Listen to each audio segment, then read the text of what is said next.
Make the ground shake.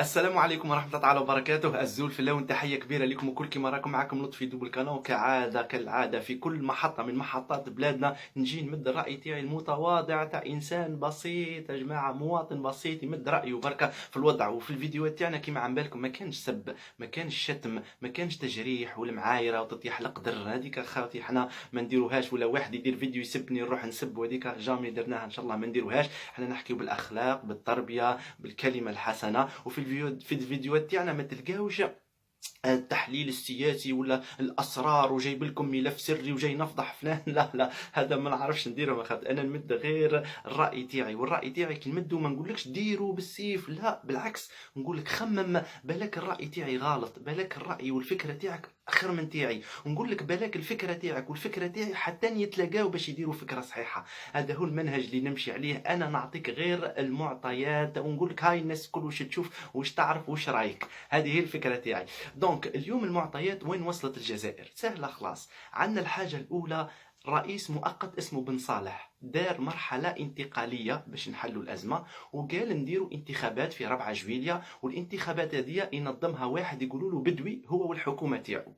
يعني الشعب يروح ينتخب في انتخابات نظمها بدوي ويخيروا رئيس جديد باش الجزائر تتطور كما في وقت بوتفليقة. دونك هذا الاقتراح تاعو. عندنا عنصر ثاني مهم هو القايد صالح قائد الأركان. قال للشعب الجزائري في بيان طويل لخصوه باش تفهم. يقول في البيان تاعو فيما يخص القضية، قال لهم أنا يا شعب معاكم مهما يكون، ما تخموش، نوقف معاكم داكور. قال لهم الحاجه الثانيه، انايا نضمن هذه المرحلات اللي قالها بن صالح الانتقاليه. قال لهم انا ما تخافوش، اذا شاكين ولا عندكم شك فيما، قال لهم انا نضمن ما شي ما يمسكم. هذه الثانيه. الحاجه الثالثه اللي مهمه اللي هدرها في الرساله تاعو هو الزمن.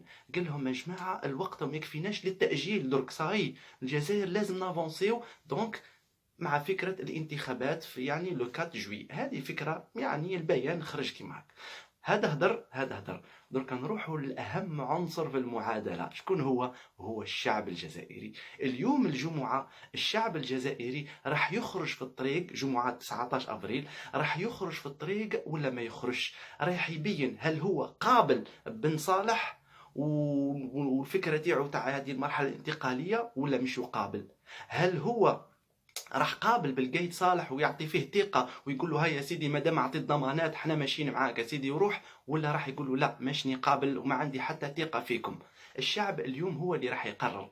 ما نقدروش حنا نحكموا ونقولوا الشعب دا وقال ولا ما قالش، طونك ما نشوفوش اليوم وش يصير. ولو انه الدعوه باينه، بصح معليش كيما قلت انا نحب نكون منصف نقول لك هذا وش يقول وهذا وش يقول. دونك يا اما الشعب اليوم يقبل بن صالح وبدوي ويقبل المقترح تاعو، يا اما يخرج في الطريق ويقول لا ارفض. يا اما الشعب اليوم يمد ثقه في القايد صالح ويقول له نعم يا اخي قلت نضمن يا سيدي مرحله انتقاليه راني معاكم يا سيدي، ويا اما يقول له لا انا ما بقاش عندي ثقه ويخرج في الطريق. التحدي في يد الشعب. انا ربما انت تخرج ولا ما تخرجش في الطريق، انا الشيء اللي نطلبه بركه وندعي ربي سبحانه، ماهوش امر، ندعي ربي انه مهما يصير تبقى السلميه، تبقى الوحده، تبقى الاخوه. هذا وش نطلبه احنا، هذه اللي حابين. احترموا راي الشعب.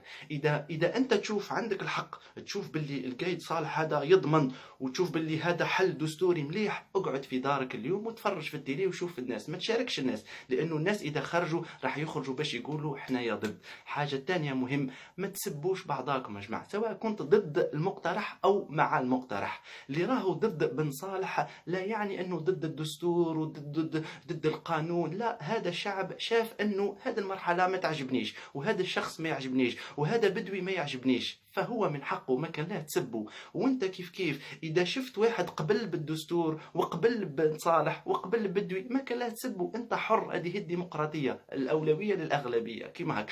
واذا شفت انت الشعب خرج وقال يا خويا القايد صالح بارك الله فيك بس حنا ما نطيقش، تضمن ولا ما تضمنش، ما تقول لي لا تاجيل لا والو، ما تروحش انت تسب الشعب وتقول مالا انتم ضد الجيش، لا هو ضد المقترح.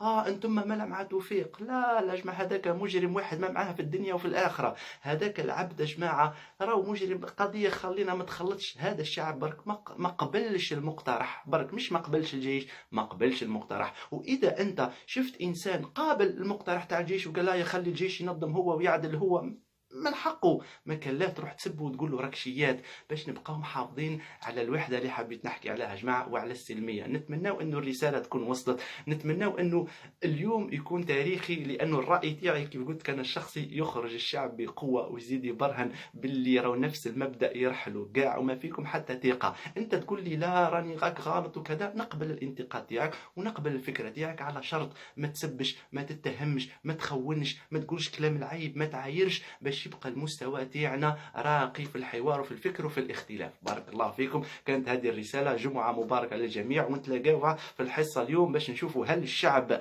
رفض ولا هل الشعب قبل. السلام عليكم.